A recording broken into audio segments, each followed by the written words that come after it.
Kraken fans, it's a game day. We begin our homestand taking on the New Jersey Devils, a team that, as we will talk about today, has been struggling. So what will it take for the Seattle Kraken to get ahead, not just against the Devils, but hopefully start off the homestand right? We're going to talk about that. Of course, roster moves and even some head-scratching trade rumors. All that coming up on today's episode of Locked On Kraken. You are Locked On Kraken, your daily podcast on the Seattle Kraken, part of the Locked On Podcast Network, your team every day. We are the Seattle Kraken.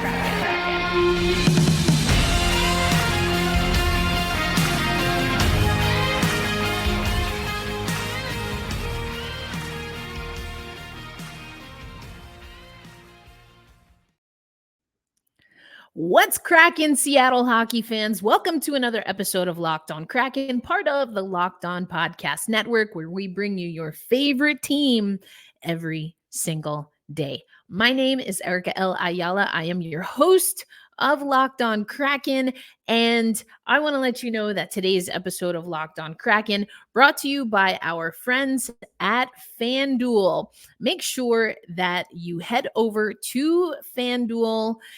Right now, new customers get a $150 back in bonus bets with any winning $5 moneyline bet. That's $150 back if your team wins. Visit fanduel.com/locked on. And you're going to want to keep an eye out for the odds, if you will, in this game against the New Jersey Devils. But before we do that, we have some roster updates to talk about, and there are a few of them. So let's start with what we have already discussed. We talked about Ryker Evans coming up. We know that Andrei Burakovsky has been close to being back, and as of today is set to be slotted into the lineup. We also see that forward Devin Shore was recalled from Coachella Valley, and then Marianne Studenish and Max McCormick, who I talked about on our live stream the other night, both of those players sent down. So we have a young defenseman up. Then we have Shore comes back. Two forwards go back to Coachella Valley, and Burakovsky working his way back into the lineup tonight against the New Jersey Devils. Lots of movement. And as I said on the live stream, which I guess would have been Tuesday night, I didn't want to see the Seattle Kraken making all of these changes and bringing up young talent to just have them sit on, not even on the bench, really, up in the rafters in the press box as a healthy scratch. And I am very grateful that it seems as though that will not be the case for Ryker Evans and Devin Shore, who honestly, I didn't really understand why he got sent down to begin with, and for such a long time after so many forwards in particular have come back and forth. I saw our friends of the pod, Emerald City Hockey, tweet something that we've already had so many changes to the lineup this year. I want to go find the tweet. This is from Emerald City Hockey. Quote, "How much more roster turnover have the Kraken had this year? Question mark.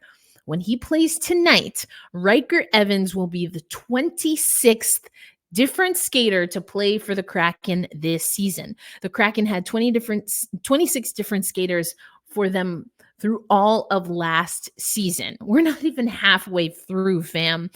And they've used 16 different forwards all of last season and have already used 18 this season. That seems really wild to me. And we know some of that is due to injury. Now, while we have Burakovsky back, Jaden Schwartz still not healthy. So, we have to take that with a grain of salt.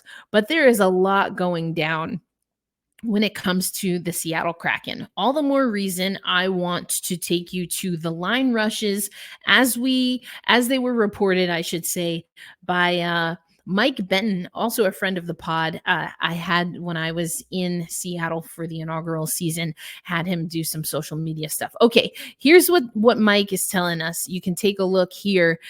These are the lines, the line rushes at practice morning skate. Cartier, Beniers, Eberle. I like this lineup. I like Cartier and Beniers in particular together. I think traditionally Beniers and Eberle complement each other pretty well. We did hear Dave Haxtell. He was asked, but he also did have a pretty lengthy response about Matty Beniers and how, he isn't quite where he wants to be. Matty isn't where he wants to be. And then Matty isn't necessarily where Dave wants to be. And he talked a lot about consistency. Now, Dave also mentioned, as we all know, that Matty Beniers is far from the only person to have consistency issues this season. That's been the bugaboo for the entire roster. But also, I liked that Dave Haxtell also said that Matty Beniers is going to be, it wasn't a question, it was a statement. Matty Beniers will be one of the players to help the Seattle Kraken right the ship. So I like that we still see Matty B here. Another change to that second lineup as we get McCann, Wenberg, and Burakovsky back. We saw Berkey before his injury kind of in and out of the lineup, and you'll hear from him in a little bit. Then we had Tolvanen, Gord, Bjorkstrand. I like Bjorky with Tolvanen and Gord. I've always liked that line. Their consistency issues have been that the team hasn't had consistency, in my opinion. That being said, just like the rest of the lineup, I need these guys to step up. But I didn't talk about it when I showed time on ice stats from, I guess Montreal was our last game, but they actually had the majority of the time on ice. And then I thought the broadcast did a great job. If you were watching on Root Sports, the broadcast did a great job also explaining that Tolvanen, Gord, Bjorkstrand line does so much that a lot of times they are the last shift right before a goal. And I thought that was excellent analysis and definitely what my eye test has been telling me, even though maybe the goals and assists as they're being recorded for the Seattle Kraken, who, if we're being honest, the offense has been anemic at times. They're not always the ones getting the immediate assist, not even the hockey assist, right? But their work ethic has been the most consistent from what I've seen. Tanev, Shore, Yamamoto. So to answer the first question, who is the odd forward out with Shore now centering that, potentially centering that fourth line? It would look like Belmar is the odd man out there. So then we have Dunn and Larson, Vince Dunn, Adam Larson, Jamie Alexiak, Will Borgen, and it's Dumoulin, Evans, and Schultz and Megna were paired. So it looks like Schultz will be the odd defenseman out alongside Jacob Megna. Now, I talked about this a little bit, although we have seen Riker Evans play on his offside. Was that going to happen? And all of those things. So Dumo, not my favorite defenseman, but I told you the other day and probably on yesterday's episode, well, not yesterday's episode, but definitely Tuesday's episode, that it just felt like it was going to be Dumoulin or Schultz. And according to Mike Benton and his line rushes from Morning Skate, that's what it's looking like for today. So, I mean, we knew there was going to be a shakeup. When I started seeing Max McCormick go back, when I saw that Studenish was going back, when I saw that Devin Shore was coming back from Coachella Valley to the Seattle Kraken, I was a little bit concerned. And also, I should point out that yesterday, at the time of this recording for today's game day episode, we know that Riker Evans was on the off pair with Megna.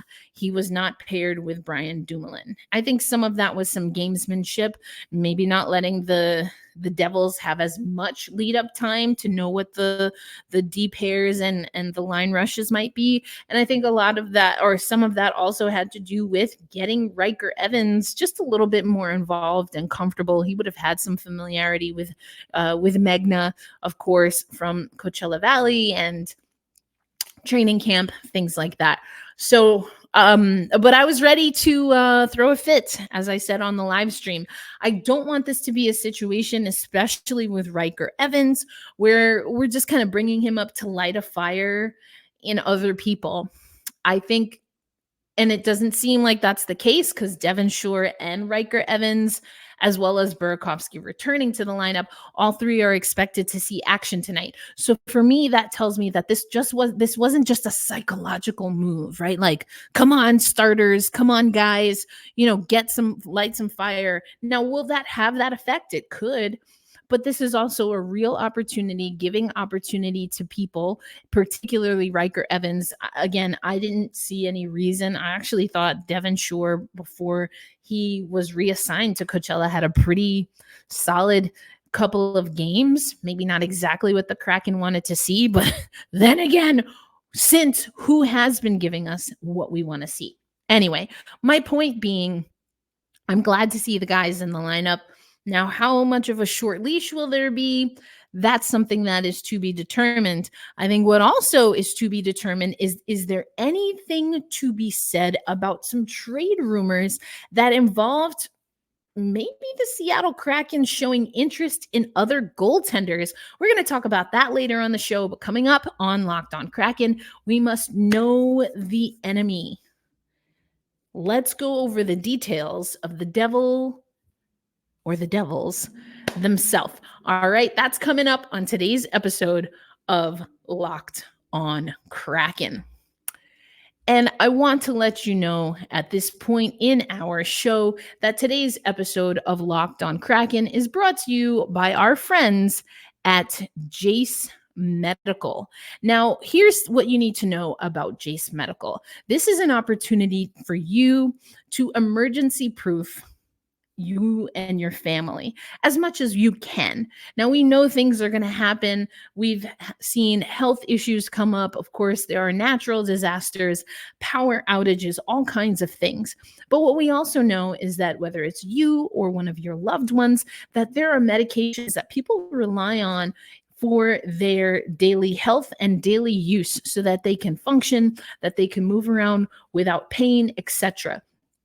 And so there are a few things that I think are great for you to know about Jace Medical. One is the Jace case. Now, this is an opportunity for you to really just, again, think about the future, think about your family. And the Jace case is a 5-pack of different antibiotics that will treat a long list of bacterial illnesses, including UTIs, respiratory infections, sinuses, skin infections, and the list goes on. Now, this can happen to any one of us, regardless of our individual health. You run across something and, these can escalate into other health issues, not to mention just be uncomfortable. So I want you to first know about the Jace case. And that's an opportunity for you to, again, try to future-proof as much as possible. But then you can also visit jacemedical.com and complete a physician encounter. And that will help determine if Jace Medical can help you with any existing medications that you take and make sure that you have a bountiful supply of that medication in the event of an emergency.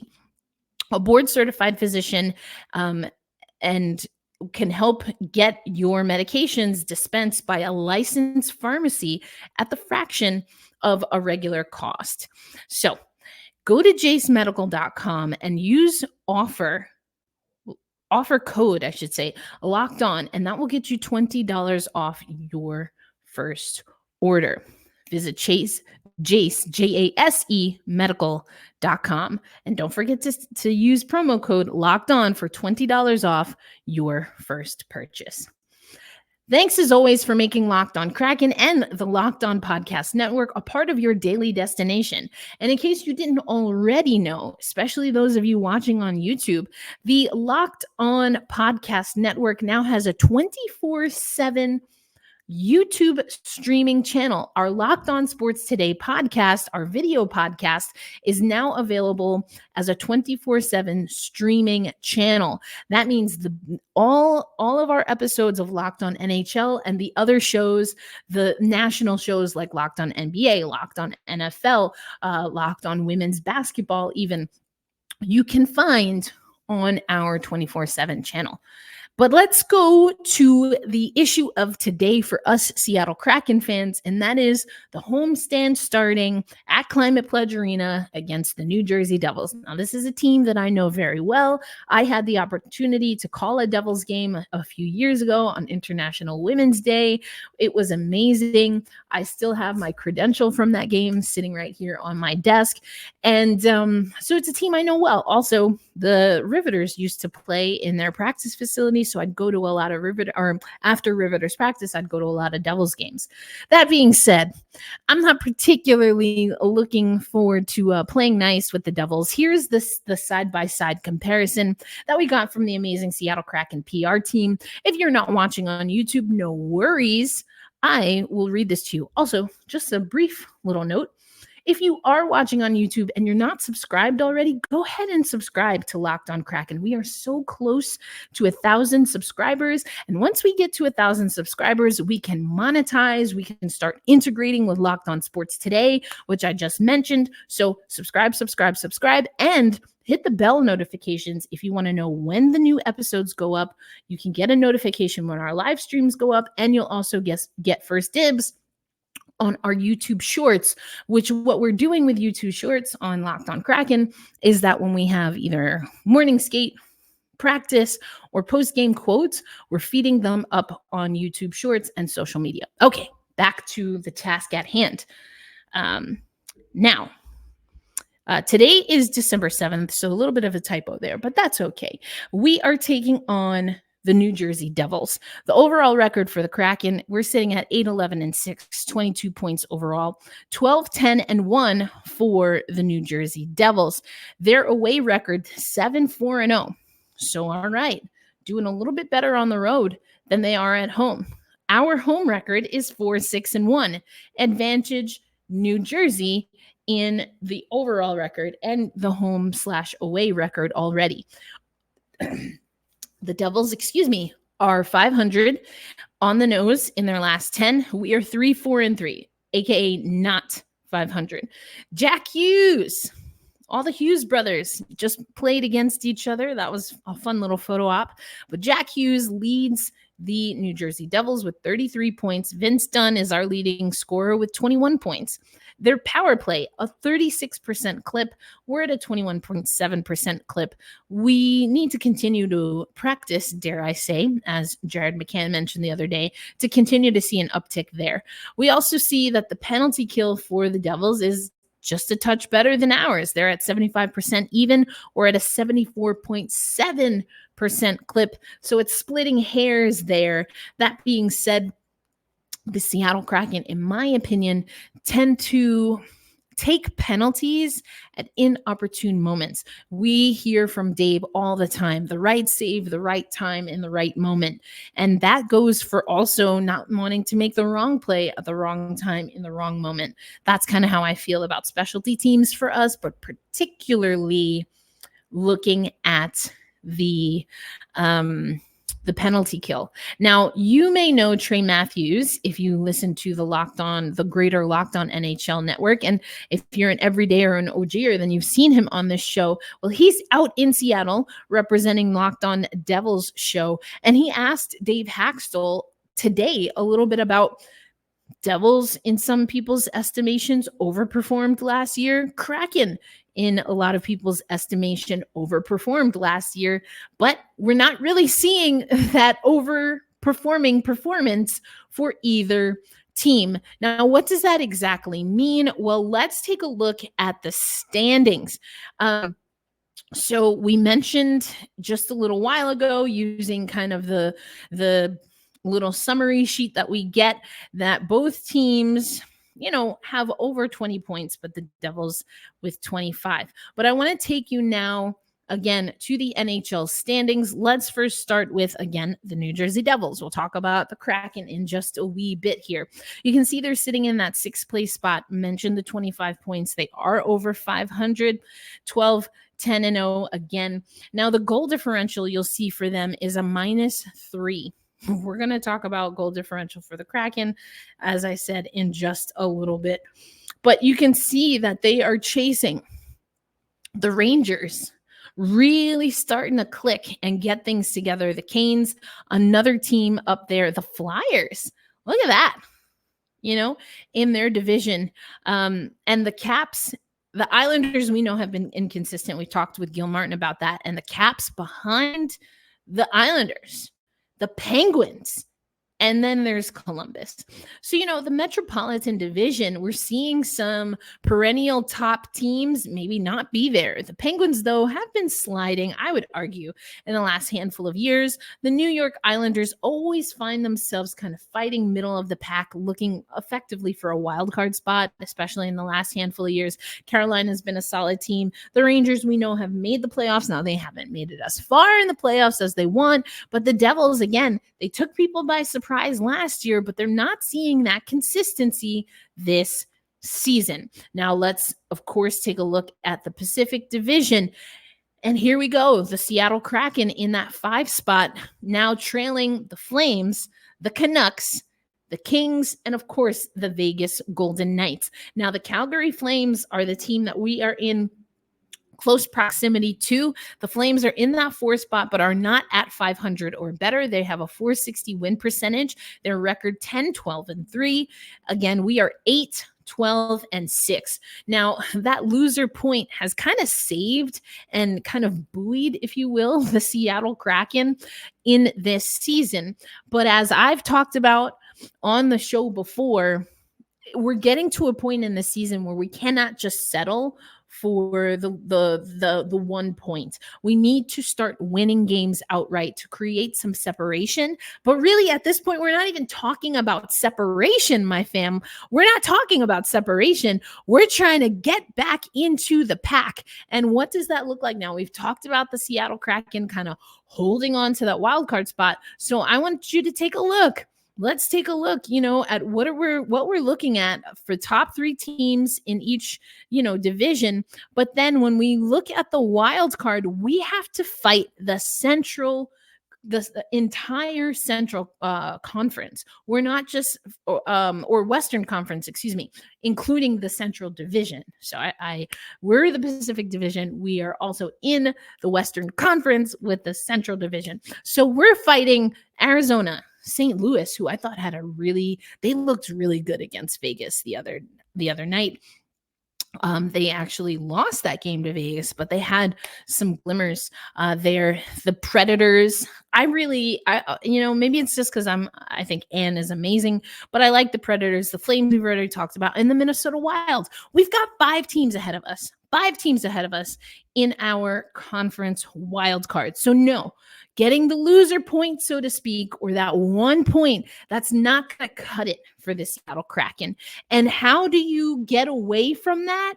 Part of that is by winning games that either you should statistically, mathematically win, and or games which are not reached. They're not out of your reach. It's teams that you're comparable with in stats, that you're comparable with even in history. And I do think that this game tonight against the Devils is one of those games. And I want you to hear a little bit from Andre Burakovsky. He talked to media, had that quote from Dave Haxtell that he's chomping at the bit. He was asked a little bit about that. But here's Berkey on his expected return to the ice tonight against them. It's been a long journey of treatment and recovery and healing, and we had a timeline that we were aiming at, and I don't know, like four days ago I felt good enough to give it a shot on ice with contact and stuff, and felt pretty good, so ready to go. first game, 2 games, how much does timing mean to you to make sure that you're into a rhythm here? Sorry, what? How much does timing mean to you to make sure that you're at your best here for the first game or 2 games here? No, I mean, it's timing is everything. I mean, I haven't played in a while, so I'm just probably gonna simplify it a little bit and trust my line mates, Canner and Winnie, and make sure they help me out there. I mean, I don't want to be rusty out there, but we'll see how the night goes. I'm excited to get back in there, and I mean, probably just gonna start off playing simple game, not trying to force things, and then build my confidence that way a little bit, and then get into the rhythm a little bit. Yesterday, Coach Haxall said you were chomping at the bit to get going. How do you let him know that, and is that true? Sorry, what? He said you were chomping at the bit to get started here. How do you let your coach know that? No, I told him on the road that that I wanted to play. I was asking if we could get some doctor's appointments done and get going, and we want to hit that exact 6-week mark, and if I would come back the way I wanted to, it would have been earlier. So it's also good to maybe play it on the safe side a little bit and make sure that everything is all right. So I'm ready to go here for the rest of the year. And I think that last point by Andre Burakovsky is the one that we have to be mindful of. We talked about it towards the end of last year and definitely in the offseason. A lot of how the Seattle Kraken have been built, and maybe some of the moves, quite honestly, that they didn't make in the offseason and free agency, even at the trade deadline, have been because there's an assumption that we will have Andre Burakovsky. Dave talked about it today. He's a game-changing kind of player when he is healthy. When he is healthy. So we have to really hope that this is the last fluke kind of freak accident that's going to keep Burakovsky out. He was chomping at the bit. You heard him just now say how he wanted to get all of his evaluations done as quickly as possible to make sure that he nailed that 6-week timeline exactly and wasn't spending more time away from the team. I think it's going to be great once we have Berkey back, but also fully integrated. My concern is there's not really anything from a consistency standpoint for him to get integrated into. So are we then once again relying, if not completely, too much on Andre Burakovsky and not pushing buttons in other places to get to a better performance from the Seattle Kraken? Which of course is going to lead to our third segment where we're going to talk about some trade rumors. I've said long ago, since last season, since really the inaugural season, since we started, just knocked my mic, since we started the podcast, the 3-year mark, as in third season, we might start to see the conservative approach that the Kraken, quite honestly, had to take at the expansion draft, had to take in free agency in the last couple of years. We might see that taper off a little. That being said, I'm not exactly sure that these are the trade rumors I expected. We're going to talk about that and more coming up on today's episode of Locked On Kraken. As I mentioned at the top of the show, today's episode brought to you by our friends at FanDuel. Now, it's been cooler out. It's been cooler for a bunch of us, but that doesn't mean that you have to miss out on some red hot opportunities at FanDuel. Right now, new customers get $150 in bonus bets with any winning $5 moneyline bet. That's $150 if your team wins, Kraken fans. And let me just give you the odds that we have from our friends at FanDuel. The money line, which I just mentioned, opportunity to win $150 in bonus bets on a $5 money line bet. Kraken at a plus 128 on the money line. Devils at a minus 154. We also have some over-under odds for you. Kraken over 6.5. Kraken under 6.5, Devils over 6.5 for tonight's game. But, FanDuel has so much for you. We obviously have a vested interest in what's happening in the hockey world, but you can look at player props, spreads, over-unders, and so much more when it comes to college football, NBA, the NHL, and of course, the National Football League. So visit fanduel.com/locked-on and kick off the NFL season right. FanDuel, the official partner of the NFL and us here at Locked On. Hey, what do you say? Or at least that's what John Forsland will say later tonight as the Seattle Kraken host the New Jersey Devils, a 6-game homestand. I'm pointing for those watching on video because that's where my Kraken calendar is, the schedule for the year. I want to talk to you about some odd trade rumors. Again, I'm here for trade conversations, but there's a trade rumor that I heard that, just really had my head scratching. I once again first saw this, at least, from the amazing Mike Benton at Benton_Mike on Twitter. Reports say that #SeaKraken have reached out to Montreal. Here's the tweet if you're watching on YouTube. Have reached out to Montreal about their goaltenders. And he's quote tweeting an article, which I took a look at. Now, the article is by, I think it's the Ottawa Sun. Let me go back to my, anyway, they're talking about, yes, the Ottawa Sun. They're talking about really some of the moves, maybe that need to happen for the Calgary Flames. They talk about the Montreal Canadiens here. So they're talking about Canadian teams, but then of course, who maybe they're going to trade with. And I love it because the first line in the story, defense wins championships. And that's a big reason why, with the NHL schedule past the quarter mark and the annual holiday roster freeze set for December 19th at 11:59 p.m. looming large, Toronto Maple Leafs general manager is working the phones, trying to find help for the club's blue line. Love that. Absolutely, yes. And again, now's the time where you're going to start to see where teams are maybe looking. I thought it's interesting, though, that the Kraken, again, a lot of Canadian teams mentioned in this article, but the Kraken were mentioned.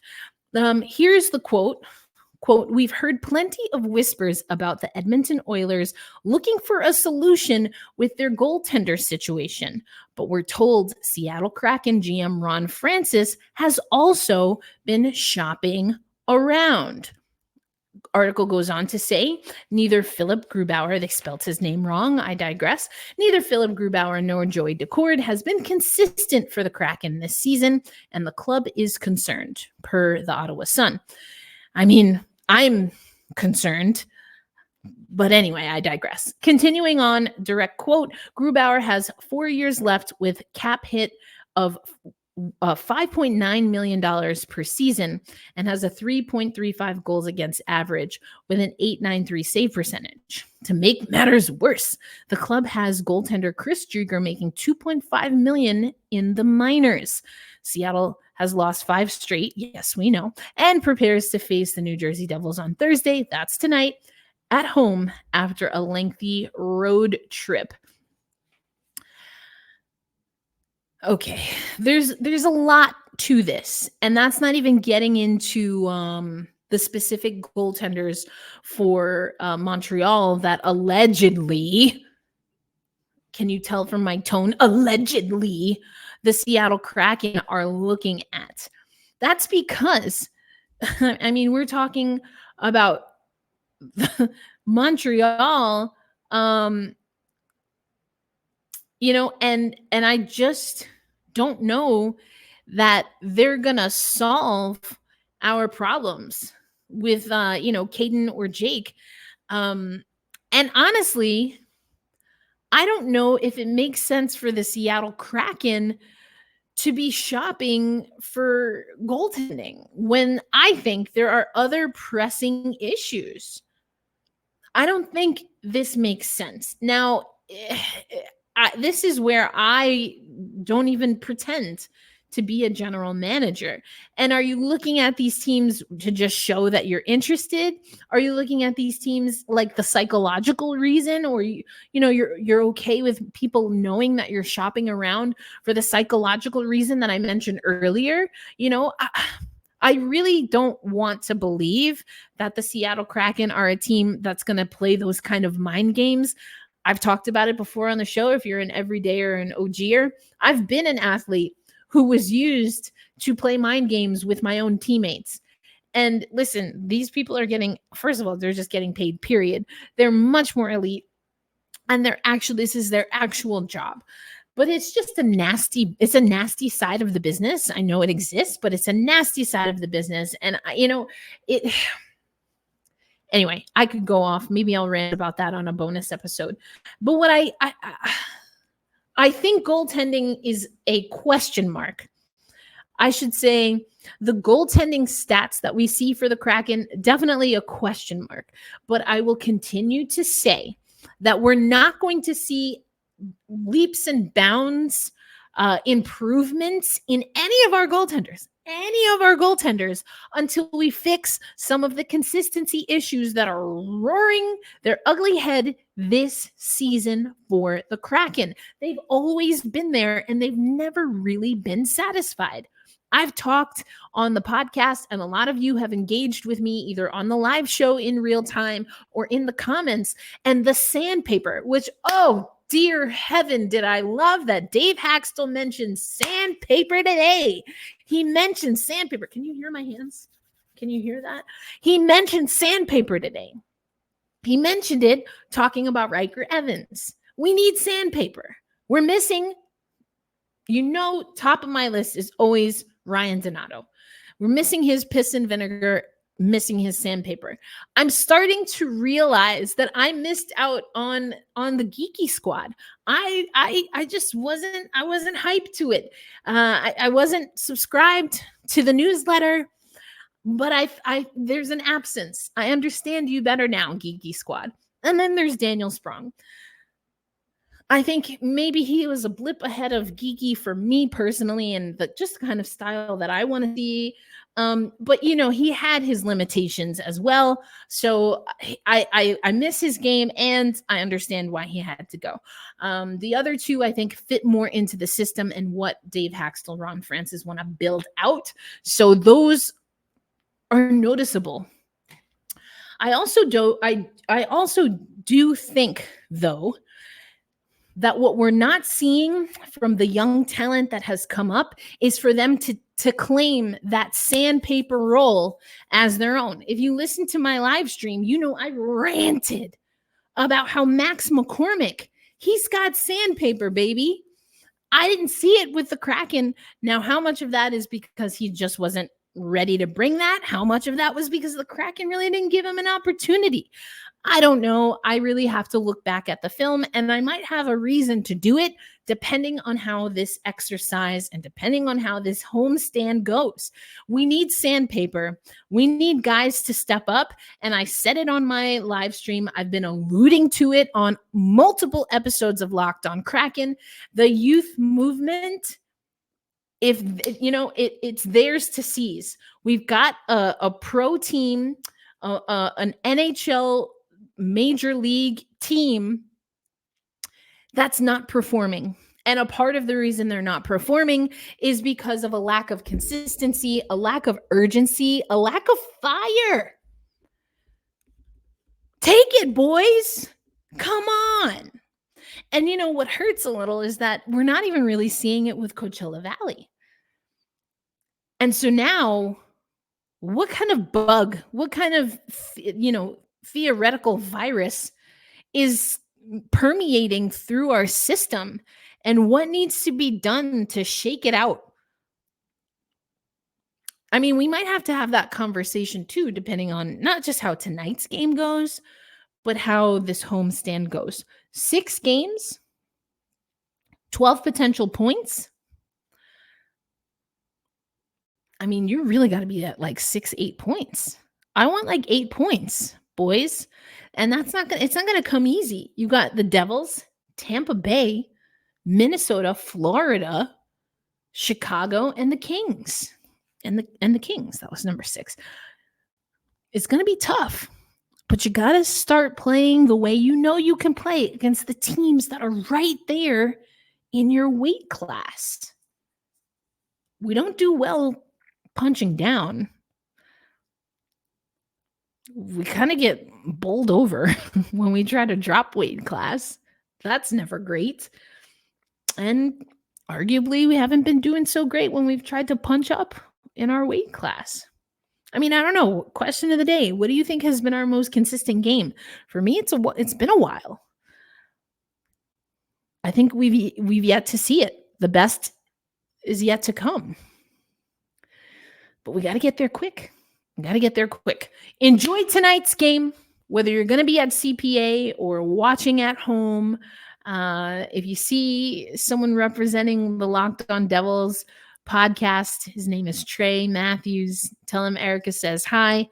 But be kind to yourselves. Be kind to one another.